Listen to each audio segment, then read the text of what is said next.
तो आइए शुरू करते हैं आज बातचीत का ये सिलसिला।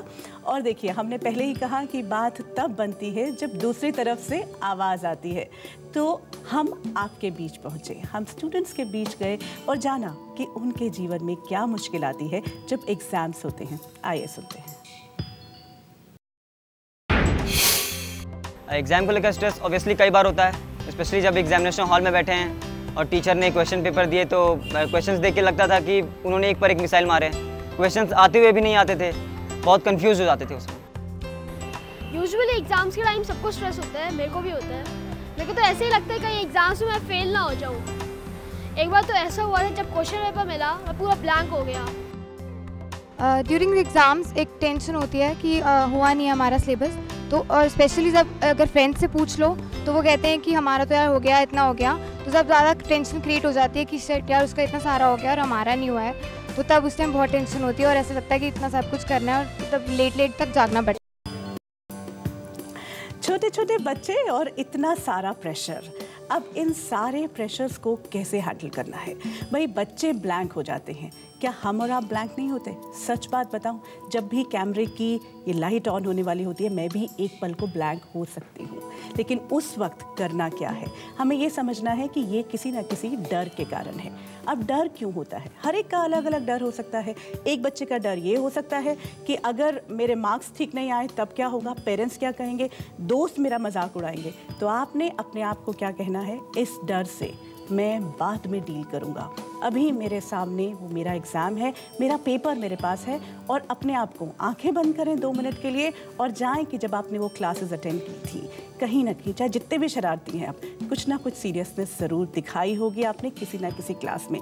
एंड बिलीव मी, जिस दिन आपने अपने माइंड को कहा, रीअश्योर किया कि ये जो डर आया है इससे मैं ज़रूर डील करूँगा, लेकिन एग्ज़ाम के बाद आपका मन, आपका दिमाग आपका साथ ज़रूर देगा और आप पाएंगे कि नहीं, आप इस पेपर में से कुछ तो मुझे आता ही है। उस वक्त बिल्कुल भी ढील नहीं देनी है, उस वक्त फिर डर को नहीं आने देना है। आपने फटाफट उनको टिक मार्क लगाते जाना है जो सवाल आपको आते हैं। अपने ऊपर डर को हावी ना होने दें, क्योंकि जैसे ही डर हावी होगा आप जो हैं वो घबराहट में उसके अंदर आते जाएंगे। चाहे फेल होने का डर हो या फिर माता पिता का डर, या फिर माता पिता क्या कहेंगे, ये सारी बातें जो हैं वो आपको परेशान करती जाएंगी। तो इम्पॉर्टेंट ये है कि अपने आप को अपना दोस्त बनाएं। इसीलिए कॉल मित्रा में हम आपसे बात कर रहे हैं कि अपने डर को अपने ऊपर हावी ना होने दें। और दूसरी बात, जो एक बच्चे ने अभी ये कहा कि मैं जब दूसरे बच्चे से बात करता हूँ तो मुझे लगता है उसका तो इतना काम हो गया, क्योंकि हमने यही सीखा है कि जब तक मैं उससे आगे नहीं जाऊँगा तब तक मेरी कोई वैल्यू नहीं होगी। उसने जो कुछ किया उसको करने देते हैं, क्योंकि मैंने जो कुछ किया, जहाँ तक मुझे, ज़रूरी नहीं है कि मुझे हर सब्जेक्ट अच्छा लगेगा। अगर हम एक पेरेंट के रूप में भी अगर देखें, या टीचर को भी क्या हर सब्जेक्ट अच्छा लगता था? तो 8th 9th 10th तक जब हमें सारे सब्जेक्ट्स पढ़ने पड़ते हैं, इट्स नॉट नेसेसरी कि I am going to like every subject. There might be few subjects जो मुझे बहुत ज़्यादा पसंद नहीं है, इट्स ओके। क्यों हमने एग्जामिनेशंस को एक बैटलफील्ड बनाया हुआ है? सो प्लीज़ अपने मन में भी उन चीज़ों को ना आने दें। और आपको हम ये अपने आप से एक एफ़र्ट करें, एक एफ़र्ट आप करेंगे तो आपका हम ये प्रॉमिस है कि आप इससे बाहर निकल सकते हैं। गहरी सांस लें, एग्जामिनेशन के डर को मन से निकाल दें, आंख बंद करें, अपने आप को एक बार रीअश्योर करें कि हाँ मुझे आती हैं चीज़ें, रास्ते अपने आप निकलते जाएंगे।